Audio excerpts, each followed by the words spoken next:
Well, welcome everybody. My name is Wes Fleming.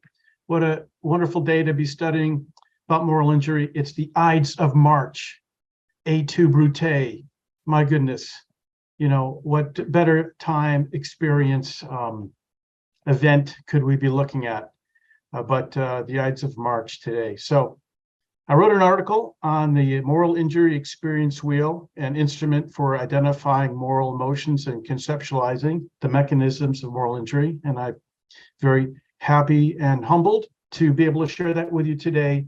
Looking forward to the questions and answers at the end. I want to certainly give time for you to interact with the material. So right now it's going to be a bit of a fire hose treatment. If you're okay with that, put your seatbelts on, pencil and paper out. If you get any kind of questions, please feel free. Hold them till the end. Let's go for it. All right. So in way of introduction, there are three men in this picture. There's me, a VA chaplain in Syracuse, New York. There is my father before the war and my father after the war. I saw moral injury every single day, and I just didn't have words for it. I just knew my father was different than other dads. He would fly the American flag each day in front of our house, but was super suspicious of our government. He'd take me to Boy Scouts and my wrestling matches and attended all of them, but he'd pour himself to bed each night with a bottle of scotch.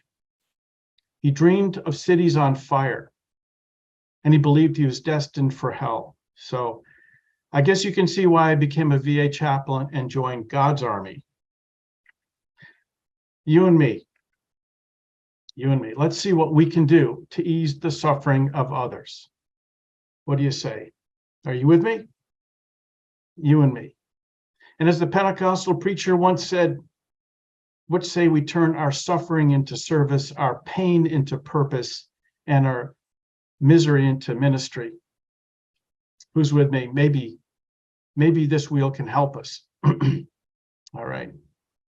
So the outcomes of this webinar, I'm hoping that you'll be able to integrate the wheel into your practice so you can generate language among your clients, patients that describes their moral injury with specificity, reducing the ambiguity and dissonance of moral injury, increase a more accurate appraisal, who's really to blame, if anyone, and reclaim agency and better coping for the people we tend to.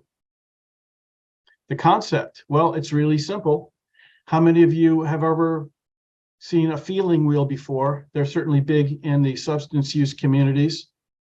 Well, the moral injury feeling wheel helps you find words to describe your moral pain and gives you a way of understanding the origin, context, and function of moral injury. So as we see in the wheel, it represents moral injury in its broadest definition.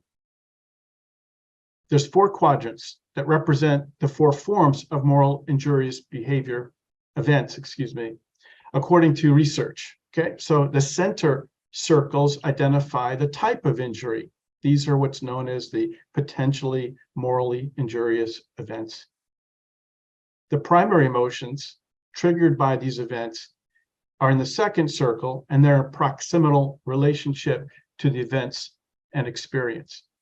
The further circle out are the moral emotions that are associated with the injurious event. So in way of introducing this manual is what really I'm presenting to you.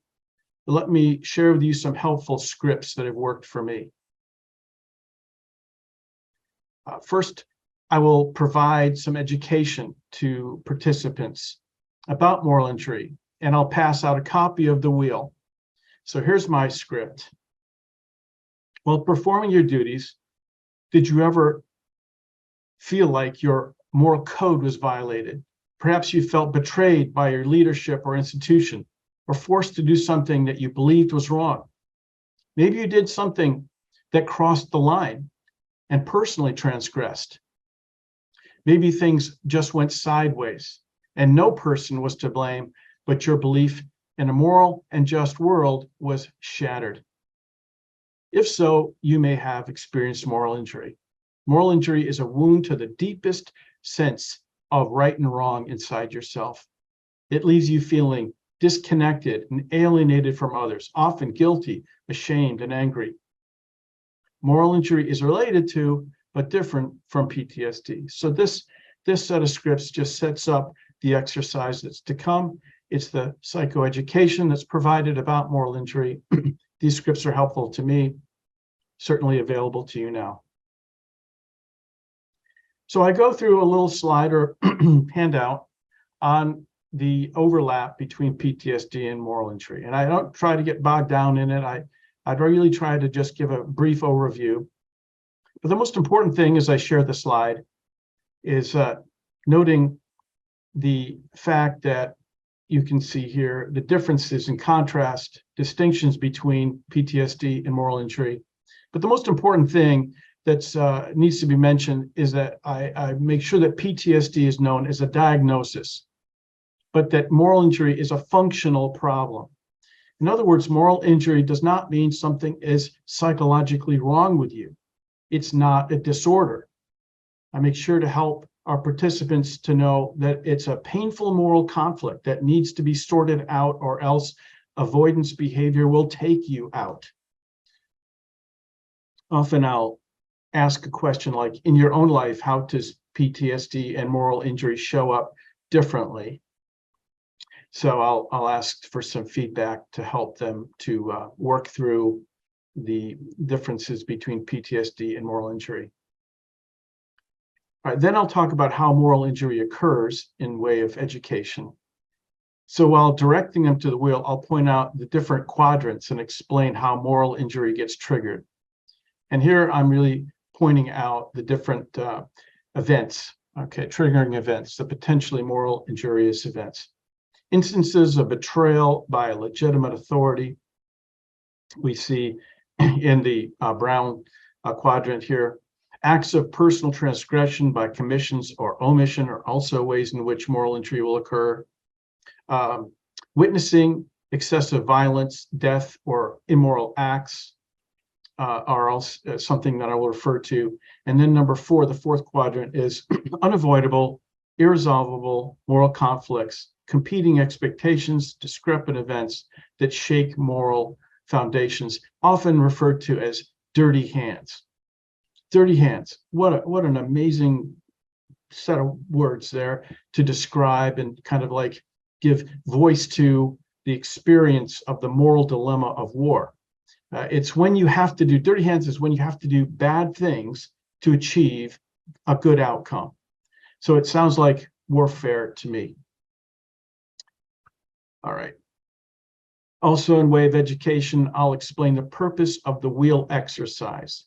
So we're kind of setting it up. We're giving some education. We're preparing the participants to look at their own moral injury and use the wheel as a guide. That's the exercise. But this is still in way of education. I'll help them to understand the purpose of the wheel. So our goal here today is to comprehend the origin, cause, effects, and function of moral injury in your life. There is no magic bullet, or no magic pill. There is no silver bullet. Moral injury is not something that's going to completely go away.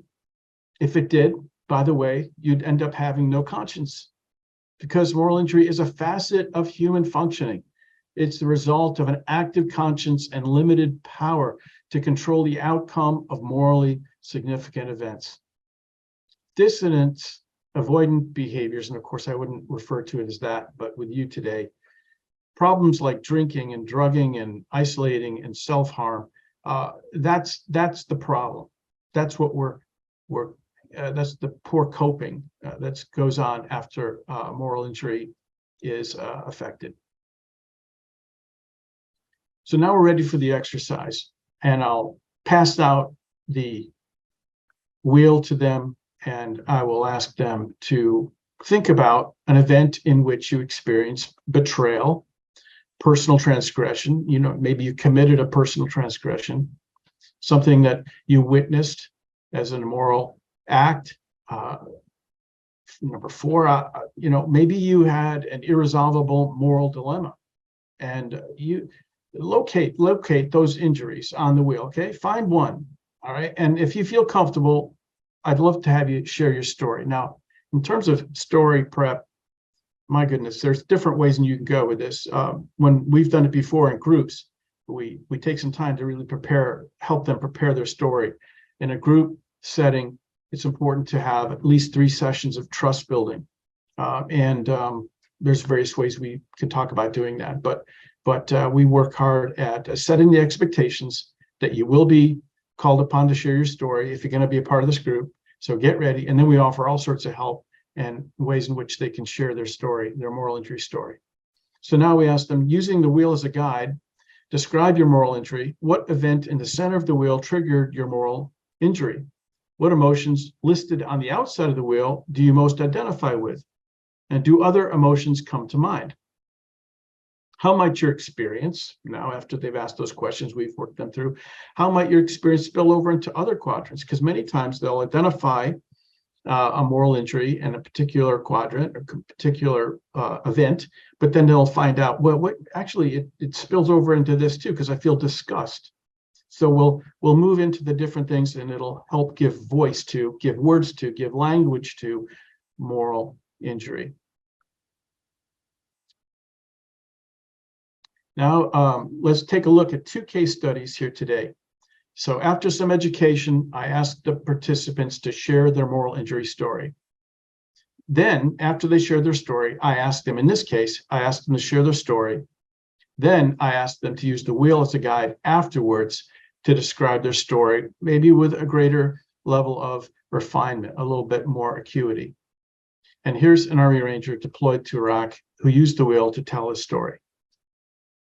How could we have just walked away from the Kurds like that? They got decimated. And we just sat there and watched. So yes, I feel like SHIT about that. Now, he moved into this section here. No doubt, anger. I'm in the angry section. Yes, it was about betrayal. I feel betrayed, all right. We made promises to the Kurds. We were supposed to liberate Iraq, but it got worse. That's why I was so angry when I first got home, just pissed off all the time. So he starts off identifying his own personal transgression, a sense of like how he could have been a part of something. How could we have walked away? And he felt terrible about that, felt guilty about that. But then he moved into, no doubt, anger about himself and about his participation, but also anger regarding betrayal. So you can see how he's beginning to put his feelings of guilt and anger into connecting them to transgression and betrayal. More than that, his words are becoming more refined. He's being able to identify connection points with moral injury events, as well as connecting them to emotions. So let me just finish. As we were supposed to liberate Iraq, but it just got worse. That's why I was so angry when I first got home, just pissed off all the time. So this new awareness, you can see it's leading to some better coping, how he might be able to handle his anger a little bit better now. It's coming more into the light. He sees what the moral injury, and it's being contextualized.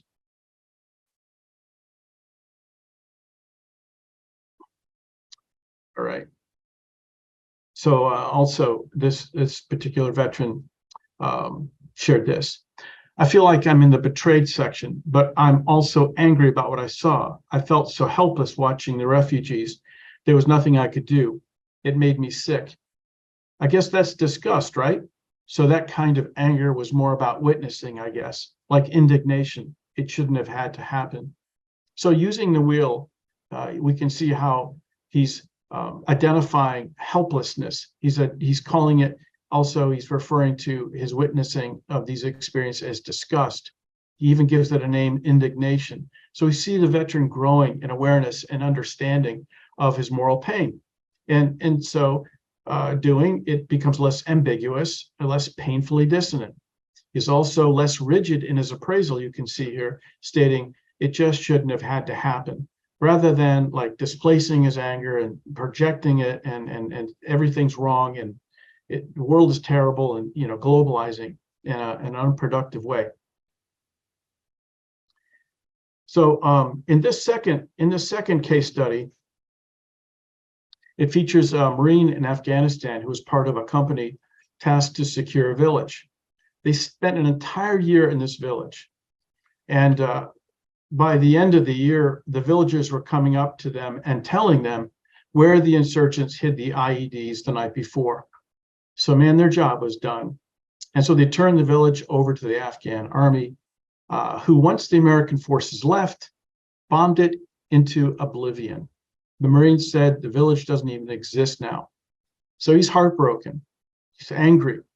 I wanted answered about what happened to that Afghan village. I felt guilty that we let them down. So here he is identifying personal transgression. But also angry that we turned it over to the nationals and they destroyed it. So betrayed and angry. He's naming his feelings. He's bringing a jumbled mess of emotion into awareness and connecting them to some causal events. He's realizing the origin, context, and function of moral pain. He doesn't have to globalize that anymore, like everything in my life sucks or I'm a pawn of the government.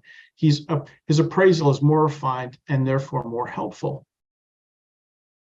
But more than that, the more I think about my story, the more I realize there are no answers. So I think I'm disoriented because I feel disillusioned. It seems so futile. I can try and blame, but it does no good. I joined to defend our country and do what was right, but the handwriting was on the wall about how the war would end long before I arrived. My issue is with human beings. Will we always be at war? Wow. This veteran now is moving into like a philosophical perspective with the help of the wheel.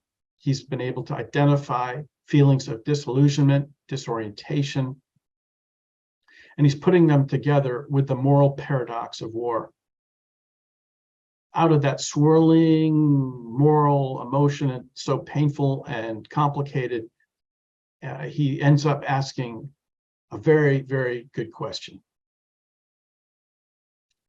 So in summary, with these two case studies, let's look at the therapeutic benefits. The wheel gives language to moral pain. When you know what it is you feel, you've got at least a starting point to do something about it. It helps identify the origin, context, and function of moral pain, so it reduces ambiguity, dissonance. The wheel helps conceptualize moral injury. It helps us to understand what it really is. It improves accuracy of the moral appraisals and attributions. It improves their ability to assign blame or exonerate, because more refined, more productive. It increases agency and improves adaptive coping, because once you know what, you can figure out the why and the how. It promotes shared language, effective understanding, communal grief. And in a group context, you can develop that shared understanding of moral injury. And as they say, you can then feel it to heal it and grieve it to leave it, once there's a common language and veterans are together sharing words of moral, a larger moral vocabulary, greater moral literacy. All right. So in way of speaking of grief, I just want to say something in way of treatment, really. And that is, I think it's really important that we pay attention to the amount of grief involved in moral injury. So I found that using the wheel, as a chaplain especially, I am moved into a lot of grief support, and that is very helpful to them. So no matter what our modality is or various approaches we're going to use, let's keep grief in mind, because moral injury involves a loss, lots of losses. A loss of innocence, loss of moral purity, because now you have dirty hands. What are you going to do? That innocence before war and the loss of a sense of moral purity after. It's complicated. It becomes much more complex, that moral identity. So you also lose community. There's a loss of community and belonging, because Veterans are strangers to the civilian and the military world now. They're aliens in their own land. Where do they belong? There's a loss of moral certainty. Things no longer are black and white. There's no good guys and bad guys like so many veterans I know before war and after war have shared with me. There's a loss of trust and confidence in moral authorities and institutions through betrayal, a loss of trust in the military, loss of confidence in the government and religious organizations. Trust has been broken. There's a loss of hope and security in a predictable and fair world. Loss, the result of a shattered set of moral beliefs, fundamental moral assumptions that are now shipwrecked, thoughts about God, thoughts about life that worked to provide an orderly universe in the past, no longer capable of doing so now in the present. There's a loss of religious beliefs. Is God still good? After moral injury, nothing is simple. There's a need to accommodate a lot of discrepant material.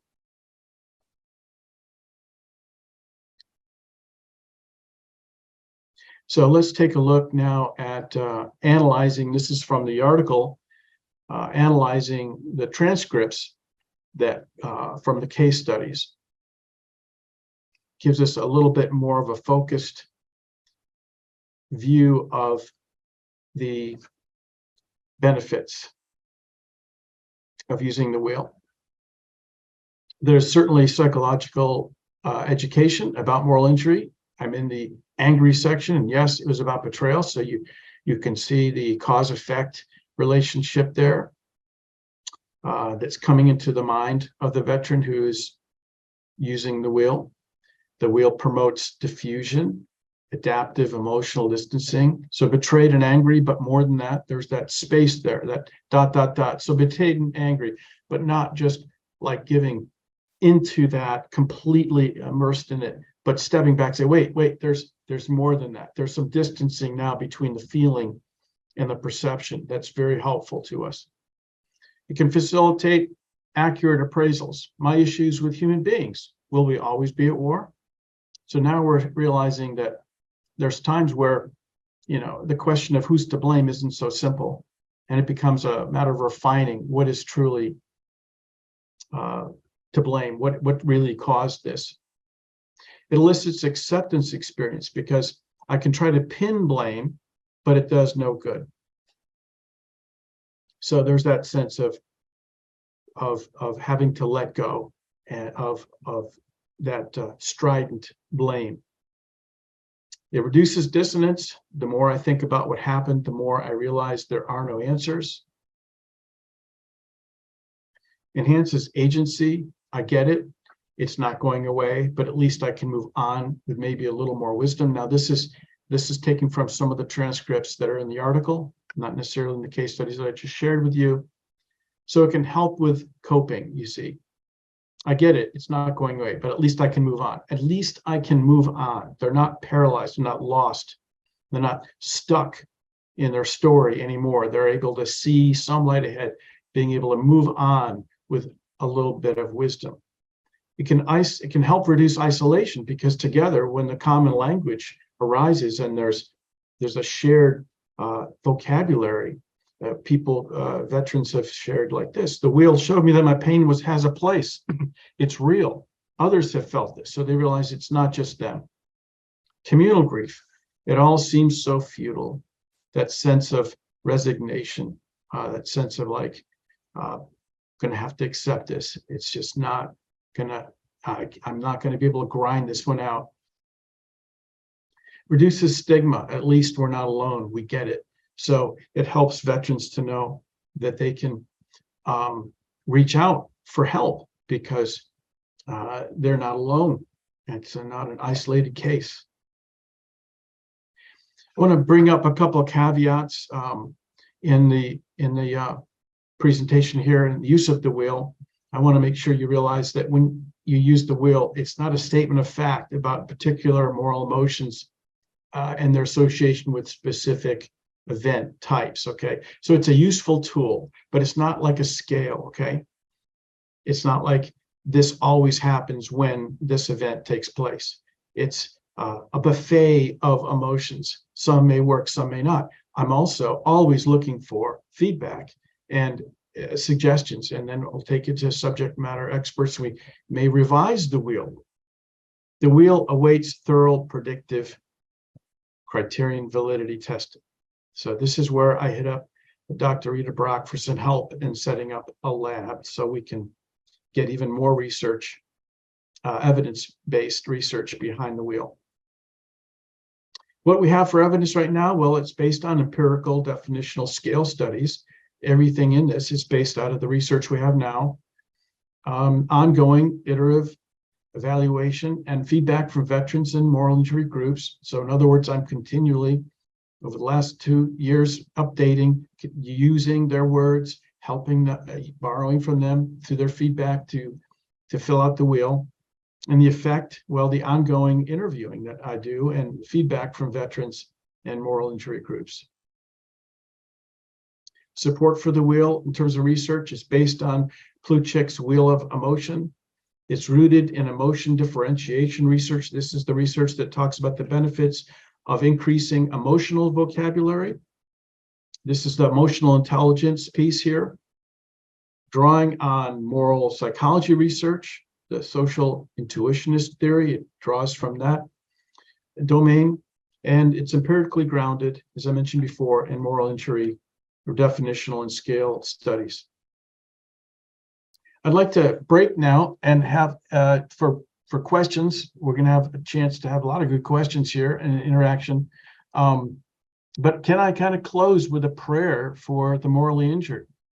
As a chaplain, my heart just breaks for those men and women who have suffered a violation of their moral values and beliefs, and the consequences, the experience, the aftermath. And so I offer this as a prayer for the moral injury, for those that are morally injured. May you find grace to grieve your loss of innocence, identity, and a certainty that once was. And may you seek answers with all your heart. And if you figure out exactly who or what is to blame, though it will never be okay, accept what is and find peace in letting go. May you feel a love that delights in you as a limited and fallible human being with great worth and dignity. Become injured healers, finding once again a path of service and commitment to what is right and good. And let zeal fill your heart as it did once before, only tempered this time with humility and wisdom, and fueled by compassion to ease the suffering of others. Amen. I break now for questions. Thank you, Wes, so very much for that powerful presentation. I'm really, really grateful to you for it. So we have one question that's pretty simple to answer, which is, will you make your slides available later to people who want them? Well, yes, I would be happy to do that. And I think you folks would be happy to send that along. We will make sure to send it out to everyone who registered. It's going to be part of your training, I know. So yeah, so thank you. And then the second question has come up in several different from several different people, which is, has this wheel been used at all outside the veteran military community with other types of people who might be suffering moral injury? That's a great question. And the answer is yes. In 2 weeks, I'll be presenting this same material, only with different case studies, use of the wheel to a hospice and palliative care medical community. And also, the wheel is being used at a local hospital right now for healthcare providers, and they use it in incident debrief meetings. So a critical incident occurs. There's moral violation that has happened, and they're now debriefing and trying to help each other get through this. And the moral injury experience wheel has been helpful to them. So, so it's being used right now among a lot of healthcare providers.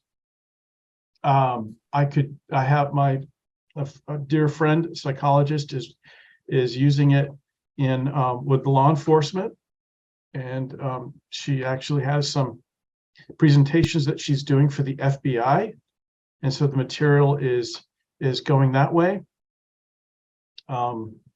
It's being used in, well, this is back to the veteran community, but it's being used as training material preparation before chaplains in Australia are sent into a war zone. This is the wheel is being used in their preparational training. So yeah, it's starting to take flight, and I hope that you folks can use it and get back to me on it, because moral emotions are, I would assume, universal, and violations occur universally. And so it's just a matter of context. So I would hope that many of you would take the wheel and use it in your context with your folks, and then let me know how it's working. So do you have suggestions, for example, if people wanted to help you validate the use of the wheel, how they might structure their use of it in a way that would be most helpful to you? Yeah. You mean in terms of finding more evidence, or? Yeah. Okay. So one of the best things, unless you're somebody that is, a certified investigator, folks that are using the wheel, just getting a lot of feedback is helpful. Okay. So qualitative evidence by interviewing people in terms of how it's worked for them. I can help you get questions that'll be good for the interview, and then getting transcripts from them. Of course, you'd want to get confidentiality statements and such. But feedback is huge for that in terms of getting into validation. Then we're talking to some research experts there, and yeah, that's why I'm hoping to find some folks that can help me in that area. I'm kind of a hack when it comes to that, I have to admit. I love it. That alpha quotient, it's something really cool. I don't know what it means. Confidence. There. The D value, the R value, or yeah, okay. So help me out with that. Thank you. That's great. And for those of you that also asked, we will also have a recording of this webinar, and then the slides that Wes has. So that's just information. So I'd be interested, Wes, in how you got the idea to do this, and what was the process in creating the wheel? Oh, thanks, Rita. That's a great question. So first of all, as a chaplain, I've been able to work with substance use communities, so rehabs and such. And one particular rehab I worked with, on every wall of every room, there was a feeling wheel. And it was a different kind of feeling wheel. There were different shapes and sizes and colors. But I began to just personally find benefit in using these wheels as a chaplain, with helping people to identify their feelings. Once they could say, oh, this is what I'm feeling, just to pause for a second, instead of being in motion, in crisis, to stop and to say, this is what I'm feeling. I would see that as a benchmark to greater therapeutic ends. So I was convinced that the wheel was helpful, years and years and years ago. And as I worked with veterans in moral injury groups, I listened to them struggle for words to describe moral injury. I mean, I heard guilt, shame, anger, guilt, shame, and lots of anger. And I began to say, there's more. I mean, because now and then they might share a different word that related to it. So I began to collect the words that they used. Then I began to expand the vocabulary by borrowing from various emotion wheels. So Plutchik's wheel was very helpful there. And I just began to carve out the moral emotions that were related there. Also, this is where I borrowed from moral psychology. The social intuitionist theorists are big on identifying different kinds of moral emotions. Disgust is big, and other kinds of words that were used, I began to collect. But the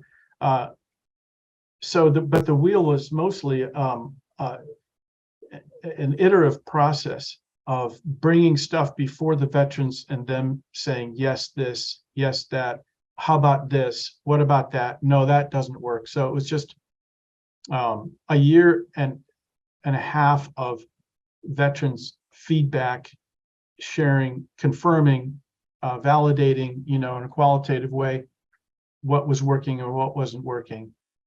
Yeah.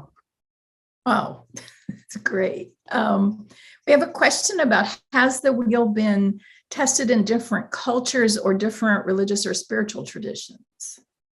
I would say different religious and spiritual traditions. Yes. I am not, only because of the demographics of the groups that I've led. So we see some variety there, some diversity there in religious beliefs. It hasn't been tested outside a Western culture.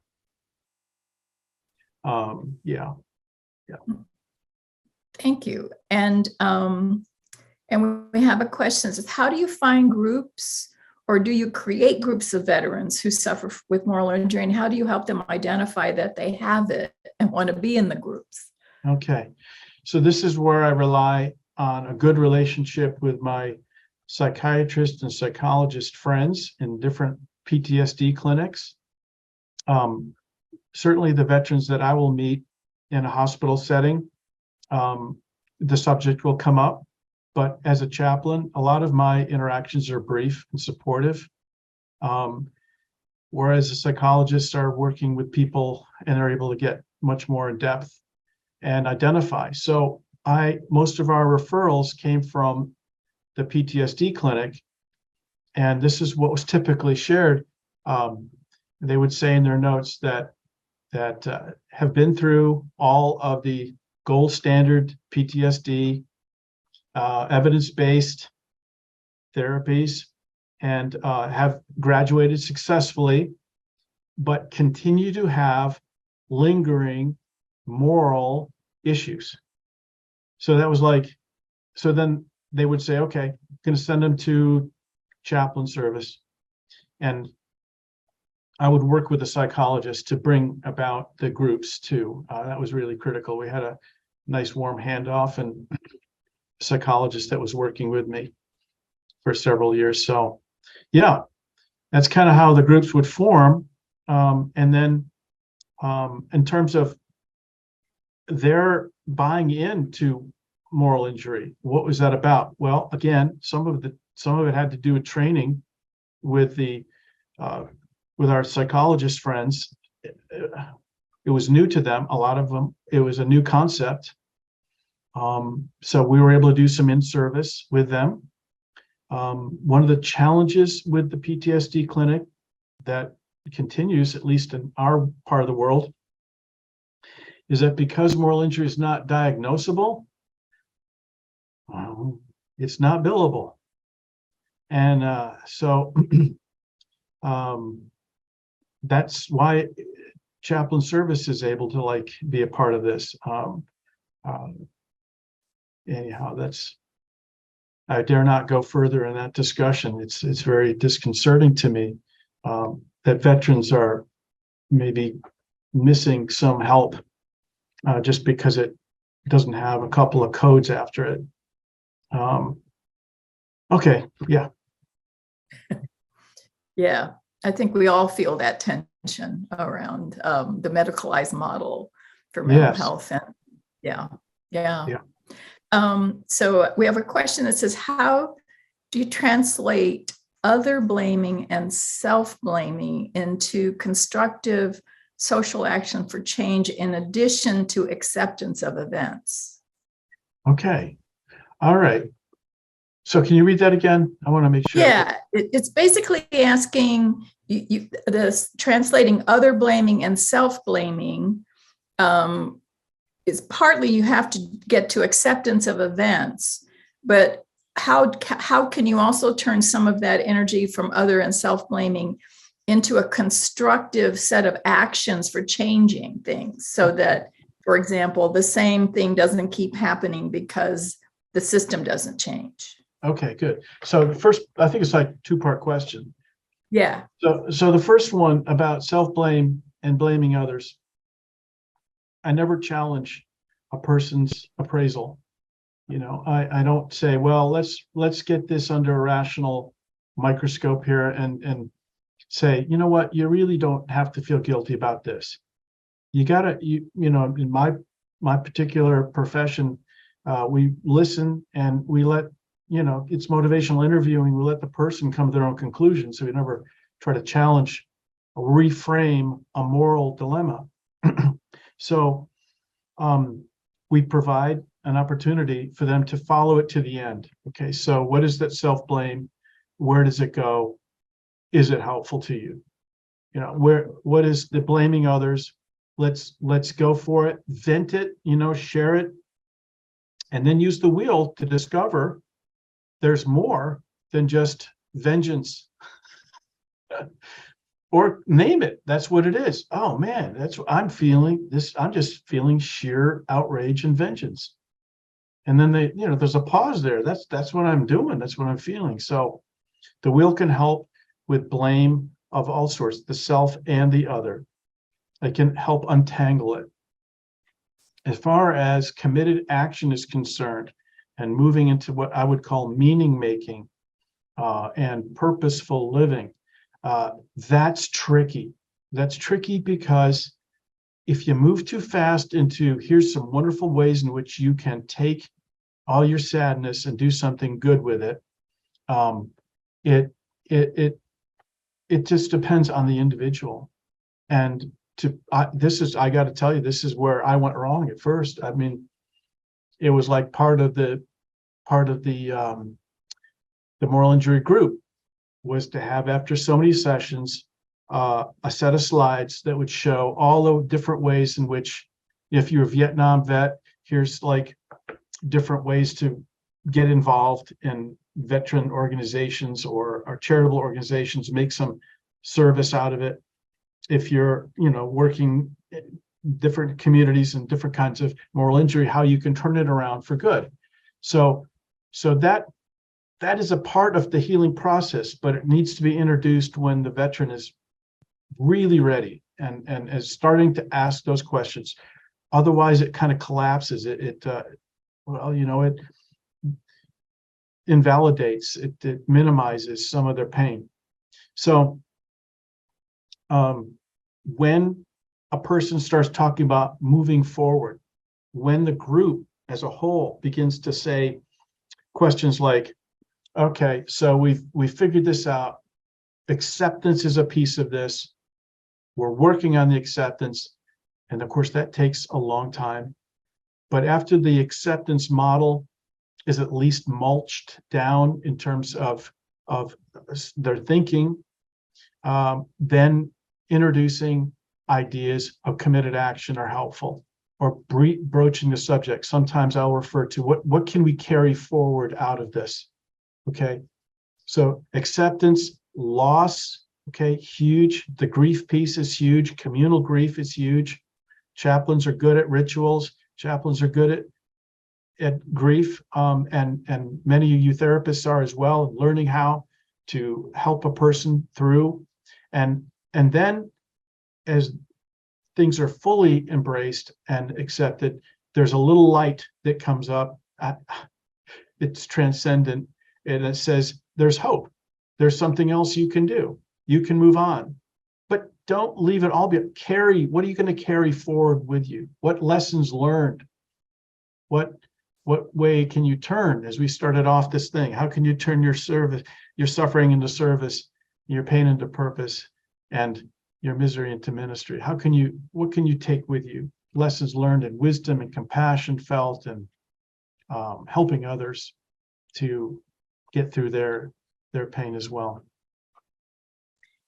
I think the question you just answered with great sensitivity is also related to a different question that said, I find veterans and many people in our communities believe being calm and grounded means you have given up morally or power-wise.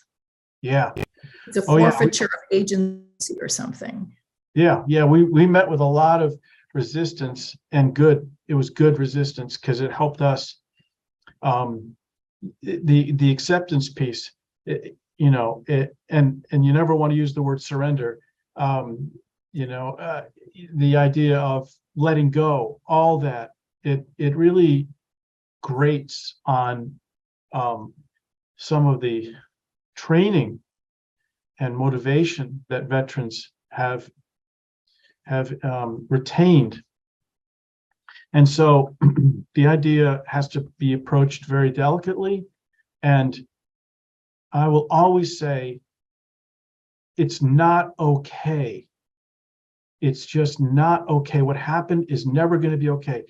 We're not saying that you are in any way colluding, or in any way compromising, or in any way condoning these events. But what is going to work for you? How are you going to find a good end in this? Okay. So we try to really honor the wound. We got to honor the wound, and it's never going to be okay that people are betrayed. It's never going to be okay that losses were suffered for no good gain. It's never going to be okay. So when we're working with our veterans, it's a matter of like honoring that, and then helping them see, okay, so what will help you? What will work? Does that answer that question at all? Rita, do you think? I think actually the acceptance itself is a kind of agency. Mm-hmm. It is not surrender. It really is saying, okay, I get it will never be okay, and I can live with that. That is a decision that you make. Yeah. That is a sense of not maybe control, but a little bit of agency in your history, your past.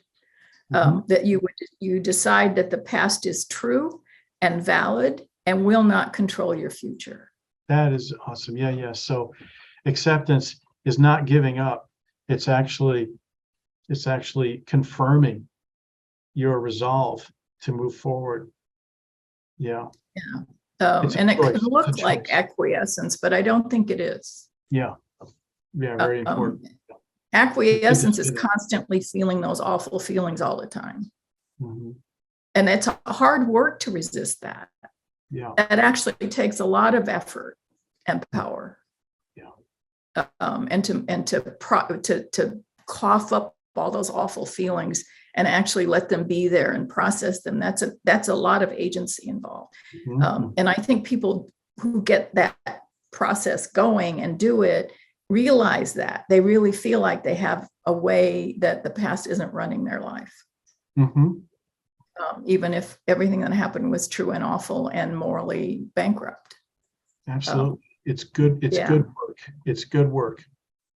Yeah. We had a woman in one of our programs that at the end of the week, she said, what I realized is that I've had so much pain in my life that I didn't feel like myself if I wasn't in pain. Mm-hmm. And what I realized this week is I don't have to be in pain. Yeah. She didn't say that erased all of that stuff that happened to her or anything. She just said, I realized I don't have to be in pain. Yes. And her son 2 years later thanked me for the program. He said, I think it saved our family. That's great. Because she was so different when she came home. So so that I think that is evidence of a pretty powerful kind of agency Mhm. It just doesn't look like it if your idea of power is conflict or over things. It's a different kind of sense of power, Yeah. I think. Yeah, we actually talk about judo that way, or jujitsu, because it's not a powering over. It's using the pain and the force to bring you to a new place. So it's not a surrender. It's not a letting go. Yeah. Yeah. So we have a comment from a physician who says, actually, veterans can get help because there are many valid ICD codes available that are not PTSD. Oh, good. I'd love to have send them along. Yeah. I'll coach my psychologist friends on that. So I will say that in our veterans programs, we've had quite a number sent by their caseworkers or their psychiatrists because they were seeing results in our housing programs that warranted sending people. In fact, we learned that they were actually sending some of their worst behavior problem veterans to our program because the changes were dramatic. But it was also the case that we had veterans in our programs who said, you know, I said things this week to my group I would never have told my therapist. So both of those dynamics operate I think, in a climate of diagnosis and fixing. And moral injury there's no diagnosis, and really it's not fixable. What happened is not fixable, right? So acceptance is different from fixing. yes. Yep. Yeah. So it's not that mental health therapy isn't useful. It's very useful and can be of great value. But if the person doing the therapy doesn't understand that moral injury is slightly different, then that won't get handled. And that sometimes there was a study done in the Minneapolis VA that if you don't address moral injury, it actually affects PTSD outcomes. Yes. Yeah. And there's lots of ties of moral injury to suicidality. It's